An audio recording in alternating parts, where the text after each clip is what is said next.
نشوف السؤال ده مع بعضينا كده. The management في حالات الرابشر ممبرين اللي بتحصل في ال 32nd weeks of gestation include all of the following except.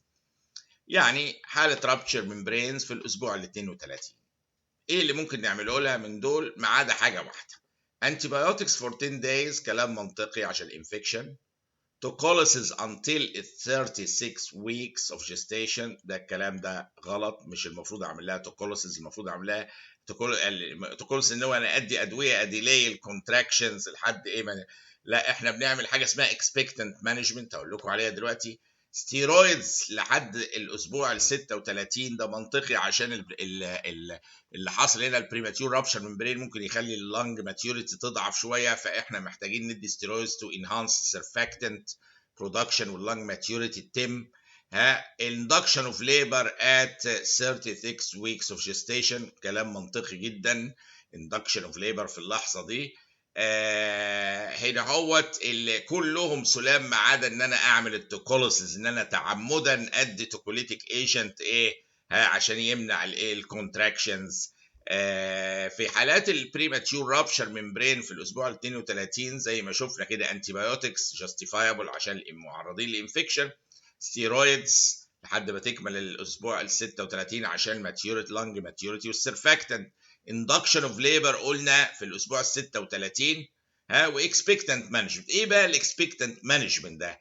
ده عباره عن non intervention at any particular point in time، ان انا ما اتدخلش and allowing the pregnancy to progress to a future gestational age بطبيعتها، وان انا بس عامل مساعد يعني انتي بايوتيك الانفكشن ستيرويد لانج ماتيوريتي، لكن ما احاولش ابوش الاشياء ولا امنع الكونتراكشنز، لا expectant management. انا قاعد مستني لحد ما توصل الاسبوع 36 اقدر ايه الدكتور الجراح يدخل ايه الاوبستريشن يعني يعمل اندكشن ايه للليبر.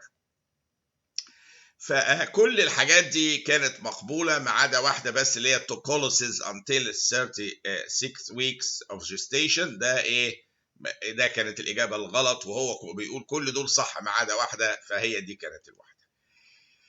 هنا واحدة عندها واحد يا ربي عنده 36 سنة جاي للإمرجنس ديبارتمنت بسيفير left sided headache with pain around the left eye.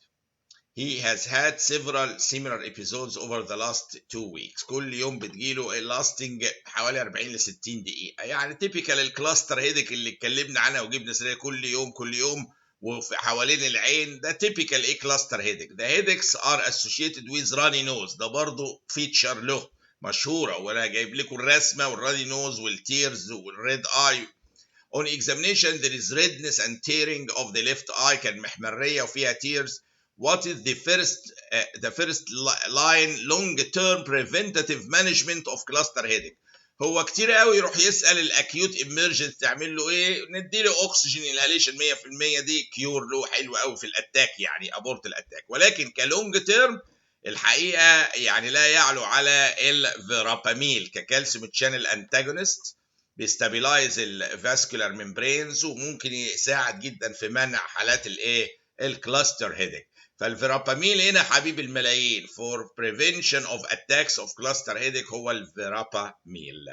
يبقى الاكيوت اتاك بنعالجها باكسجين، والكرونيك بنمنعها ايه بفيراباميل دايما في حالات الكلاستر هيدك اللي ادي الراني نوز وادي العين وفي تيرز وهتلاقوها محمريه وكل يوم بيجي له افري داي في نفس الموعد من حوالي 40 ل 60 دقيقه. ده كانها ايه حبوب عنب جنب بعض سميها كلاستر هيدك، يعني عنقود لانهم متجمعين مع بعض الهيدكس، مش مره بتيجي كده ومره لوحدها، لا ده ورا بعض في نفس الموعد بحاجه منتظمه يعني. during repair of primary inguinal hernia، ده الحقيقه السؤال ده لغته صعبه والستايل بتاعه غريب جدا، بس معلش استحملوه معايا للاخر لحد ما اقول لكم ما عايزين. You are asked to name the nerve that is located within the spermatic cord. طب جميل، وبعدين فجأة راح قالب السؤال على حاجة تانية. Which of the following is the nerve that is found outside the spermatic cord and within the inguinal canal؟ يعني كأن ملناش دخل باللي فات ده كله. You are asked to name the nerve، لا انسوها دي وركزوا في السؤال. السؤال بيقول which of the following is the nerve that is found outside the spermatic cord، يعني انسوا الحتة الأولانية دي and within the inguinal canal. ايه النيرف اللي بره السبيراتيك كورد بس ايه يعتبر جوه الانجوينال كانال بس هو على حفته، هو ده اللي هو في الاناتومي ده مشهور قوي اهو، هو ده ماشي على الحافه كده، هو داخل انجوينال كانال ولكن ما يعتبرش تبع السبيراتيك كورد، هو بره. ادي السبيراتيك كورد اهو، هو ده براه اهو. الاليو انجوينال نيرف is not actually located inside the spermatic cord، والا ما كناش شفناه، كان يبقى مختفي. but runs alongside it في الايه، في الانجوينال كانال زي الايه كده اهوت معاه.